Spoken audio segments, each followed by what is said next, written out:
அப்ப எங்களை ஒரேடியா கொல்ல சொல்லுங்க சார். எங்களை விஜய்க்கு ஓட்டு போடுறதுக்கு அடையாளம் விஜய் எந்த பாடுபடுத்துறாராக்கும் எங்களை. தூத்துக்குடி மாவட்டத்தோட அடையாளமே உப்பளம் தாங்க. இன்னைக்கு அந்த உப்பளம் என்ன நிலைமையில இருக்கு தெரியுமா? அட ஆமாங்க, கப்பல் கட்டும் தளம் அமைப்பதற்காக அந்த பகுதியில் இருக்க 1700 ஏக்கர் நிலத்தை அரசு கையகப்படுத்திருக்குங்க. இதனால அந்த பகுதியில் தலைமுறையா உப்பு உற்பத்தி தொழில் செய்யறவங்களுக்கு மிகப்பெரிய ஆபத்து இருக்கு. அதாவது அவங்க தொழில் செய்யறதுக்கான ஆபத்து ஏற்பட்டு இருக்கு. அது நான் உங்களுக்கு சொன்னா புரியுமான்னு தெரியல. அதனால பாதிக்கப்பட்ட மக்களே சொல்றாங்க, அதை நீங்களே கேளுங்க. எத்தனை 1000 கொடுத்தாலும் லட்சம் கொடுத்தாலும் நாங்க வேலை வைக்கிற மாதிரி இருக்காது.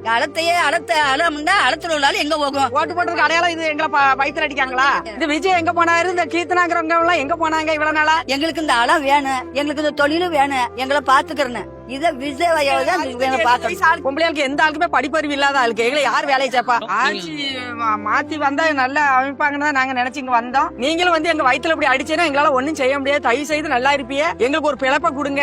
நாங்க இந்த ஆளுக்கு 60 வயசு ஆளா நிக்கிற ஆளுக்கு போற 60 வயசு ஆளுக்கு எந்த ராமேஸ்வரத்துக்கு போவோம் நாங்க வேலைக்கு? குடும்பத்தை விட்டுட்டு எங்கயா போக முடியும்? எங்கம்மா போக முடியும்? பிள்ளைகளை எப்படி படிக்க வைக்க, பிள்ளைகளை எப்படி கட்டி கொடுக்க? நாங்க இன்னைக்கு நேரத்துக்கு வேலை செய்யல. நாங்க 30 வருஷத்துக்கு மேல அவ்வளவு 2000 தலைக்கட்டுக்கு மேல ஆளுக்கு வேலை பார்த்துக்கிட்டு இருக்கோங்க.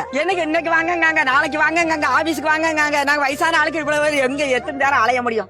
பாடுபட்டாதான் கஞ்சி குடிக்க முடியும் தம்பி. தயவு செய்து சொல்லிட்டு நாங்க அன்னாடு பாடுபட்டதான் கஞ்சி குடிக்க முடியும். முறையில் எங்களுக்கு இப்பெல்லாம் வேணும், அவ்வளவுதான் நாங்க செய்வோம். எங்க கூப்பிட்டாலும் போராட நாங்க வருவோம், தயாரா இருக்கோம். சிஎம் சார், அந்த மக்களோட கோரிக்கை கேட்டிருப்பீங்க.